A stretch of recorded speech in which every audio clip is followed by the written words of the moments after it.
Shri Khodidas Parmar art foundation Mahuva દ્વારા ચિત્ર પ્રદર્શન 2025 અને વિશેષ વ્યક્તિત્વ એવા સ્વ અક્ષયભાઈ કાણકિયાને શ્રદ્ધાંજલિ અર્પણ કરવા ચિત્રાંજલિ કાર્યક્રમનું સુંદર આયોજન કરવામાં આવ્યું છે। આ ચિત્ર પ્રદર્શન કાર્યક્રમમાં મહારાષ્ટ્ર અને ગુજરાતભરના 275 ચિત્રકારોએ ઉત્સાહભેર ભાગ લીધો છે। શ્રી ખોડીદાસ પરમાર આર્ટ ફાઉન્ડેશન મહુવા દ્વારા ચિત્ર પ્રદર્શન તો વિશેષ વ્યક્તિત્વને શ્રદ્ધાંજલિ અર્પવા ચિત્રાંજલિ કાર્યક્રમનું સુંદર આયોજન કરવામાં આવ્યું હતું। શ્રી ખોડીદાસ પરમાર આર્ટ ફાઉન્ડેશન દ્વારા અનેકવિધ લોકોપયોગી અને શૈક્ષણિક જેવા કાર્યક્રમો થઈ રહ્યા છે। ત્યારે અગાઉ યોજાયેલા ચિત્ર પ્રદર્શનની અપાર સફળતા બાદ ચિત્ર પ્રદર્શન 2025 નું સુંદર અને અદ્ભુત આયોજન મહુવા શહેરની શ્રી વાટલિયા પ્રજાપતિ જ્ઞાતિની વાડી ખાતે કરવામાં આવ્યું છે, જેમાં તારીખ 30 ઓગસ્ટના રોજ આ ચિત્ર પ્રદર્શન 2025 ને ખુલ્લું મૂકવામાં આવ્યું હતું અને તે સમયે સંતો, મહંતો અને વિશેષ મહાનુભાવોના વરદસ્તે ભારતીય સંસ્કૃતિને અનુસરી દીપ પ્રાગટ્ય કરવામાં આવ્યું હતું।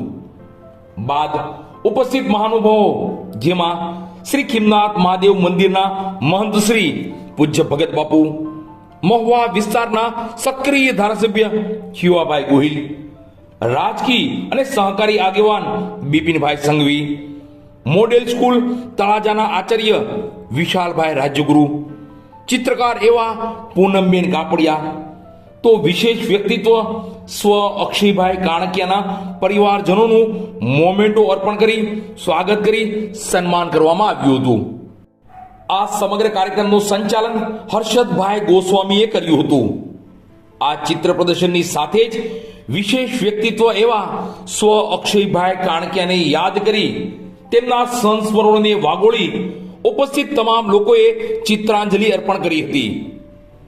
આ ચિત્ર પ્રદર્શન 2025 કાર્યક્રમમાં કુલ 275 કલાકારોએ પોતાના મનના રંગોથી રંગીન મનમોહક પેન્ટિંગ બનાવી પ્રદર્શન અર્થે લાવ્યા હતા, જેમાં ગુજરાત રાજ્ય સહિત મહારાષ્ટ્ર રાજ્યના ચિત્રકારોએ ભાગ લીધો છે।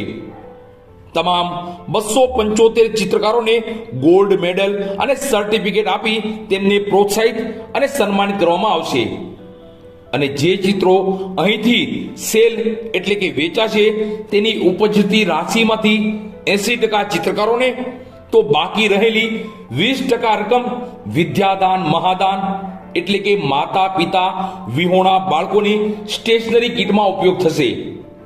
ટૂંકમાં ચિત્ર પ્રદર્શન 2025 અને ચિત્રાંજલિ કાર્યક્રમનું સુંદર, અદ્ભુત અને અનોખું આયોજન કરવામાં આવ્યું છે। ચિત્રકલા પ્રકારની કલા હું 71, 72 ને 73માં એમએ હાઈસ્કૂલમાં ભણતો ત્યારે ડ્રોઈંગ શિક્ષક હતા રતિલાલ ભોળા। તે નિહાળ્યા વખતે એટલા બધા દુકાની હતા ને કે ચિત્ર કલાનો અવર હોય 4 વાગે ભોળાના અવરમાં લઈને ગયા બાકી બધા ભાગવા આપણે જ્યાં ફિલ્મમાં કામ કરવા જાઉં એવા બધા મોડા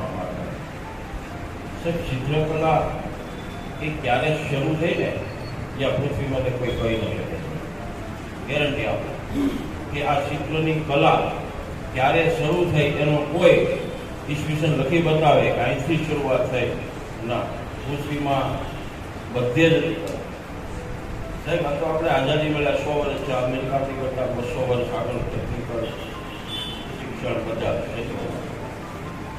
લગભગ મોટા દેશની તો મોટા ભાગના દુનિયાના દેશો આગળની નોટ અમલમાં હતી।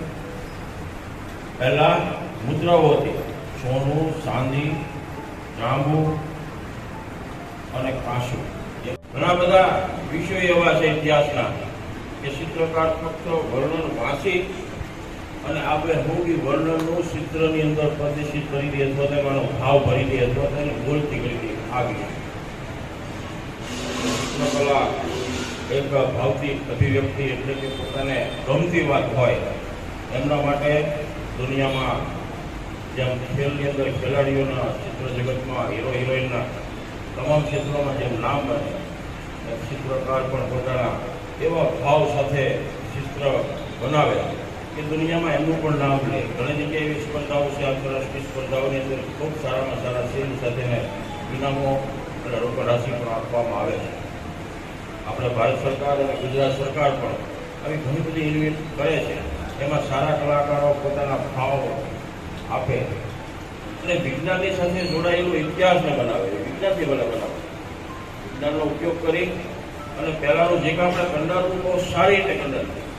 મને બિપિનભાઈ કીધું કે 71 થી 72 સુધી જ્યારે કોલેજ ભાવનગર જતા હતા ત્યારે પ્રકાશભાઈના પ્રોફેસર ભાવનગર બિપિનભાઈ હાથમાં કર્યા એટલે આપણે આવા કલાકારોને અને એનું ફાઉન્ડેશન મહુવા ખાતે આપણું ભક્તું રાખે, પૂરતા ચિત્રો બનાવે, કલાકારો બને, કલાકારો પોતાની અભિવ્યક્તિ રાજ્યમાં, દેશમાં, દુનિયામાં મોકલી શકે. મહુવા બધા બાપુની છે, બાપુની છે. એવા કલાકારો પણ મહુવામાં હોવા જોઈએ. મહુવાના કલાકાર, મહુવાનું ચિત્ર, મહુવાના કલાકાર આવું કરે એવી આપ સૌને અભ્યર્થના સાથે વિનમું છું. આવતાની સાથે હું ક્યારનું જોઉં છું કે આમાં કોઈ કેવા ચિત્રો બનાવ્યા છે. ચિત્રો વસ્તુ એવી છે કે બાદ પછી આવે, પેલા મનમાં આવે તો જ ચિત્ર બનતું હોય છે. જ્યાં સુધી મનમાં ચિત્ર ન હોય, એક જગ્યાએ એક શિલ્પકાર હોય અને શિલ્પકાર પોતે પથ્થર લઈ અને ટાંકણની હથોડીથી એને ટાંકતું. કોઈ મહાત્માજી આવીને પૂછ્યું શિલ્પકારને કે ભાઈ તમે શેની મૂર્તિ બનાવો છો? ત્યારે શિલ્પકારે એટલું જ કહ્યું કે હું કોઈ મૂર્તિ નથી બનાવતો, તો હું આ પથ્થરનું જે આવરણ છે ને એને દૂર કરું છું. મૂર્તિ તો ઓલરેડી એમાં છે.